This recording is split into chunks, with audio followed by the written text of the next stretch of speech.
బంగ్లాదేశ్లో హిందువులపై దాడుల పట్ల గుంటూరు జిల్లా తెనాలిలో నిరసన వ్యక్తం చేశారు.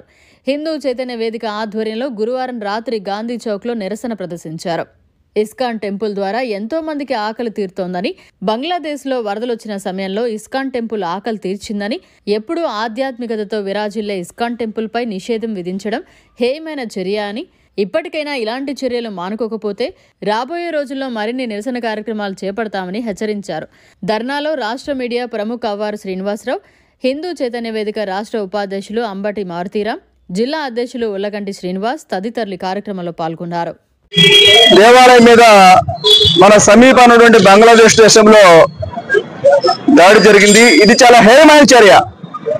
బంగ్లాదేశ్ ప్రధాని ఆ దేశంలో అంతర్కలవరం జరిగి బంగ్లాదేశ్ ప్రధాని మన దేశానికి వచ్చి తలదాచుకుంటే అది మన దేశం యొక్క పౌరు. ఆ యొక్క ప్రధాని మన దేశంలోకి తలదాచుకుంటే మనం సేవ చేసి మన ప్రధాని మోడీ గారి యొక్క దేశానికి పంపించారు సేఫ్ గా. అటువంటి చిన్న దేశం మన యొక్క ఇస్కాన్ దేవాలయం మీద దాడి చేయడం అనేది చాలా పిరికి పందల చర్య. అసలు హిందువులు అంటే ప్రపంచంలోనే అతి పెద్ద మతం ఏదంటే హిందువులండి. భారతదేశంలో సుమారు 82 కోట్ల మంది హిందువులు ఉన్నారు. ప్రపంచంలో పెద్ద మతం హిందూ మతం. హిందూ మతంలో కన్నా కూడా ప్రత్యేకించి చెప్పుకోదగ్గ సంస్థ ఏదంటే ఇస్కాన్ సంస్థ. ఇంటర్నేషనల్ శ్రీకృష్ణ అసోసియేషన్, అంతర్జాతీయ శ్రీకృష్ణ సమాజంగా ఇస్కాన్ చేస్తున్న సేవా కార్యక్రమాలు ప్రపంచంలో మరి యొక్క స్వచ్ఛంద సంస్థ ఏమి చేయట్లేదు.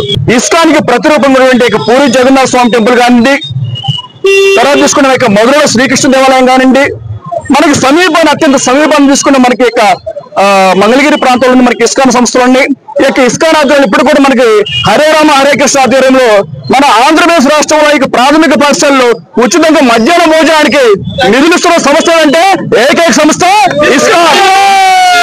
అటువంటి యొక్క శ్రీకృష్ణుడి యొక్క ప్రతీక, గోవునికి ప్రత్యేక శ్రీకృష్ణుడు ఇస్కాన్ సంస్థ ఆధ్వర్యంలో ఎన్నో యొక్క ఘోషణలు నిర్వహించబడుతున్నాయి.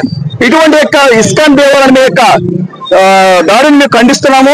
తెనాలి హిందూ చైతన్య వేదిక తరఫున మరీ ముఖ్యంగా ఈ యొక్క సందర్భంలో గుర్తు చేసుకుంటున్నాము. రేపు రాబోయే జనవరి 5వ తేదీన విజయవాడలో హైందవ సంఘానికి మేము అందరం కంకణం బద్దు కట్టుకున్నామండి. దీనికి అందరు హిందువులు కూడా ఏకమయ్యి మన యొక్క తెనాలి నగరం నుంచి బయలుదేరి ఇక సభను మనం విజయవంతం చేసుకోవాలి. బంగ్లాదేశ్ లో ఇస్కాన్ మరియు ఇతర హిందూ సంస్థల మీద నిషేధం విధించడానికి కావాల్సినటువంటి బిల్లును వాళ్ళు ప్రవేశపెట్టారు. అది రేపు ఎల్లుండిలో బహుశా చట్టమవుతుంది. ఆ చట్టం ప్రకారము బంగ్లాదేశ్ లో హిందుత్వ ఆ రెండు పదాలు హిందుత్వాన్ని ఆచరించేటువంటి హిందువులు ఇవన్నీ కూడా నేరపూరితమైనటువంటి చర్యలుగా భావించబడతాయి. ఇస్కాన్ ని బహిష్కరించడం లేదా ఇస్కాన్ మీద నిషేధం విధించడం అత్యంత హేయమైనటువంటి చర్య. ఎందుకంటే ఇస్కాన్ వాళ్ళు ఎవరికైనా అన్నం పెట్టేవాళ్లే కానీ ఎవరికి హాని చేసేవాళ్ళు కాదు. గోమాతలు ఎంత పవిత్రంగా ఉంటారో ఇస్కాన్ లో ఉన్నటువంటి సభ్యులు కూడా అంతే పవిత్రంగా ఉంటారు. అటువంటి ఇస్కాన్ మొన్న బంగ్లాదేశ్కి వచ్చినటువంటి వరదల్లో అందరికి అన్నం పెట్టింది. తనను నరుగుతున్నా కూడా ఆ జిహాదీలందరికీ కూడా అన్నం పెట్టింది, పిలిచి అన్నం పెట్టింది. అటువంటి ఇస్కాన్ మాత్రమే కాదు, అక్కడ హిందువుల కోసం, హిందువుల హక్కుల కోసం పోరాడుతున్నటువంటి అనేక సంస్థల్ని, విశ్వ హిందూ పరిషత్తు, అక్కడన్న HSS అని ఉంటుంది, అటువంటి ఆర్గనైజేషన్ మొత్తాన్ని కూడా వాళ్ళు నిషేధించే ప్రయత్నం చేస్తా ఉన్నారు. అది అక్కడితో ఆగదు, హిందువులను కూడా బహిష్కరించేటువంటి ప్రయత్నం చేస్తా ఉన్నారు. ఆల్రెడీ 30% ఉన్నటువంటి హిందువులు అక్కడ 5% మాత్రమే ఉన్నారు. మిగిలిన వాళ్ళంతా కూడా మతం మారారు, లేదా చంపబడ్డారు, లేదా పారిపోయారు.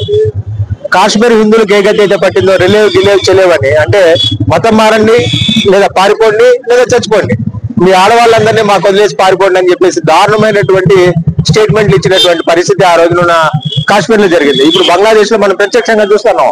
ఎందుకంటే 1990లో ఇప్పుడు ఉన్నటువంటి యువతరానికి కాశ్మీర్ లో ఏం జరిగిందనే చాలా మంది తెలియదు. కానీ బంగ్లాదేశ్ లో ఏం జరుగుతుందనేది మనకి టీవీల ద్వారా, సోషల్ మీడియా ద్వారా, వాట్సాప్ ద్వారా, ఫేస్బుక్ ద్వారా అందరికీ కూడా తెలిసిపోతా ఉంది.